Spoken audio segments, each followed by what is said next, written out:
in the bottom right-hand location. Your blue Protoss player, who we don't know too much about. He hails from China and has an awesome, actually, his awesome team name is actually Zenith of Origin. Of course, he is Hop.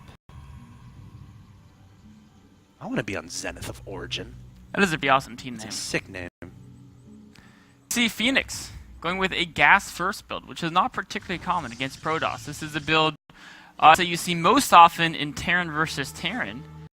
The reason why you get the gas so fast is to get a factory up as quick as possible. Or if you're Apocalypse, like double Rag Yes. Reaper or something like that. We may see that from Fenix too. Maybe. I have seen him do some crazy builds with Reapers. But one of the reasons you don't see this fast gas build against Protoss too much is because it can't get damage done. You're going to fall behind in macro, and it's more reliable you can get damage done in a Terran mirror because they don't have that mothership core out early. They don't have sentries to force field off the ramps. In Terran vs Protoss, the standard way of playing is for both players to expand as fast as possible, and then once they have, okay, I can build SCVs or probes 2 at a time, I can try to think of what I can do to harass my opponent. But go for the factory before the second command center is a very interesting move, and he's actually hiding the factory at the very back of his main base. Ooh, very cool move there. Of course, the typical strategy that Protoss players like to do is send that mothership core across the map and try to get some scouting done. Of course, the factory being in the back, mothership core is not going to go back there. I'm sorry, it's not going to happen. So again, trying to hide that information from his opponent. Really cool move here from Fenix. But you know, I love your point. It seems like, you know, right when those Widowmine drops started happening, right when those really early aggressive styles from Terran started happening, Protoss players were having a lot of trouble. But as the metagame evolved, it seems like Protoss players are being able to identify exactly what they have to do, take sure these hyper-aggressive builds from Terran players don't do a lot of damage. They're able to keep a lot of their probes alive, go into the mid-game with a lead. Now, we're going to have to see, you know, how Fenix kind of changes things up because, you know, it's been tough for Terran players recently to get that damage done with these early factory builds. But Fenix obviously knows what he's doing. He did prepare this build, and we're seeing, look at this, Top going for a very fast Twilight Council, but it is in a very awkward situation. It's where medevacs normally come on in. So, you know, this might be an attempted Dark Templar rush here from Top, but I don't know how well that's going to work here. This is a really interesting build. Both players going for one base builds. The Protoss build, with the amount of chrono he has saved up on the Nexus, it's most likely he's going for a one base 4-gate blink build. Yes. And that's a build that's actually fairly, it's not like insanely common, but you'll see it. Every pro gamer Protoss player mixes this build in against their opponents. It's very strong, and on this map, it's not the best map to execute the build on, but it's not a bad map to do it either. And for a player with such strong mechanics like Top, it's a great choice. However, no detection. If a couple of Widowmines get into his main base, they're going to just wreak amazing havoc and force his Blink Stalker build to be totally all in. Of course, if Fenix doesn't identify that Blink build fast enough, he just die to Blink Stalkers. He needs to identify it and get more Widowmines and or a tank out in time to basically stay safe against the Stalkers while the mines kill all the probes. Now, there's a moment there where the Widowmines kind of scuttled in the direction of the Mothership Core. I'm not sure if Top saw that. He's putting down a robo. I think Top has figured out what's going on. I think he barely saw the Widowmines on the edge of his vision. Might even have been able to see that medevac on the edge of his vision. So he's going to keep his Stalkers back home, get this robo up on the field, and the command center is going to go down behind this. So I don't necessarily see him try to go for that Blink Stalker all in now. Oh, he's definitely going to try to defend the Widowmine drop first. The Widowmines are burning. Can the probes get out in time? It's like they do. Yes, just barely. One Widowmine unburned itself. If he can target that... Okay, so he's going to take out the Zealot. Those probes are very bold indeed. You know, these Widowmines are going to recharge before the Observer can get out.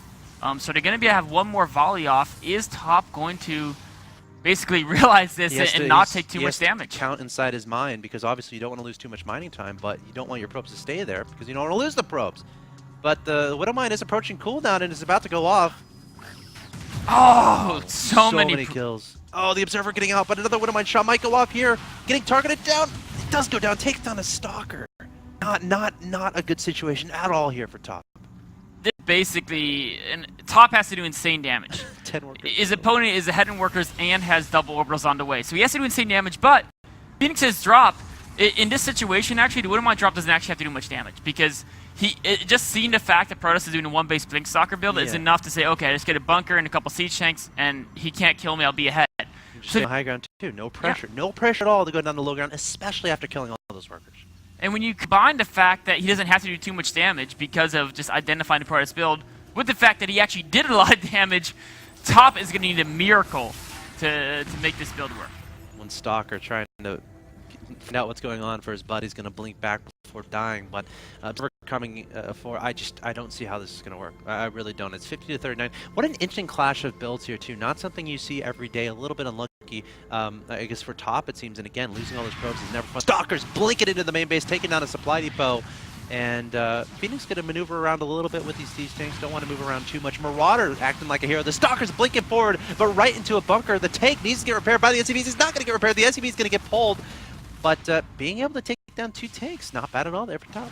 He's getting some work done. Of course, the reason why he's able to get all this damage done is because on the other side of the map, Fenix has sent many of his Marines in a counterattack, and this counterattack is right now hitting the Protoss main base. Oh no, he's going to have to warp in units back home, and that's, saying, did he already use his warp in across the map? A potentially catastrophic event here for Fenix, but the Mothership Core is there, so Photon Overcharge will be placed onto that Nexus. Supply depot getting targeted. Orbital going down here, going to be lifting up from the natural back into the main. Fenix, a little bit of overextension here. I mean, losing 2 tanks, trying to land his orbital at the low ground. Again, there's no real reason to do that. You just want to stay safe. Don't lose too much economy. Don't have to pull SCVs. Get some tanks out. Keep those tanks alive, and you're going to be fine.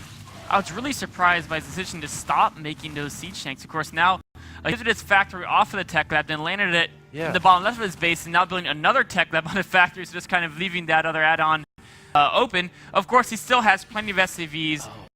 And double mule production. That stim can get targeted down. And it's going to get targeted down. SCVs need to repair that. They're actually going to get pulled to try to kill the Stalkers. You got to keep that stim alive at this point. The Stalker's going to try to target it down. It's going to be very close. Oh no, the tech goes down. Did stim finish?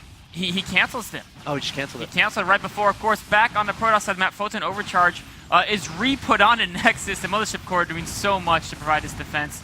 And that's going to have no problem defending against this Marines and a medevac. Stalkers taking out a medevac. These Stalkers are actually doing a lot of damage, and the supply count is slowly starting to equalize. Fenix is still up in Harvesters 27 to 17. Again, he has 2 orbitals on the field, trying to get those siege tanks back out, but I think that factory might be a little bit vulnerable. It's a little bit to the lower side of the main base, so we'll have to see if Top can identify that and potentially try to take that out, but we have another siege tank deployed here from Fenix, and that's going to be very important. It might be a situation where Top might have to start trying to deviate. Hold on, he's going to blink right into the main base, taking down the tank once again, taking down the medevac, but the Stalkers get surrounded by the SCVs. The Marines doing a lot of damage from the bunker, but not a terrible trade there for Top.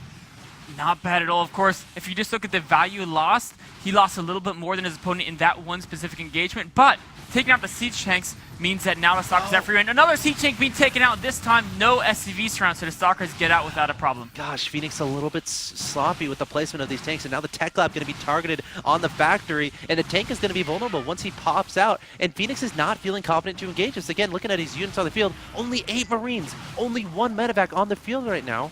And this is, again, Top is being so cost efficient with these Stalkers. The blink micro from the Chinese player Top is so good. Another tank comes out. It gets blinked on, taken out as well. Oh, no. But if he can corner the Stalkers, perhaps he can make him win. Even at this point, the Stalkers need to find a way to get... Oh, they blink over the SCVs, focusing on a couple of Marines. Targeting down the bunker as well. The SCV's not repairing that just yet. Top just showing just how good his micro is, dismantling Fenix when Fenix was in such a commanding position, going to continue to blink away those Stalkers, but Top extending his life in a big way in this game, and believe it or not, he might be able to take this if he keeps this up. He's now in a position where I think he's definitely ahead. If you look at Phoenix's production, he has no add-ons on any of his buildings, so he can only produce Marines 2 at a time. Whereas the Protoss can warp in plenty of Stalkers, there's not enough damage output behind those SCVs to actually kill any Stalkers. The blink micro is too good. All these trades are going so much into Protoss' favor. Now we know why Top did this build. We could see how good he is with these units, especially when he was as far behind as he was. Top coming, or actually Fenix coming forward, trying to clean up these Stalkers, but there's just too much. He's going to even get an offensive blink to try to target on the medevac, dropping the Marines and Marauders on top of that bunker, trying to get those inside, but a Barris goes down, Orbital getting targeted down, and there's the GG from Fenix.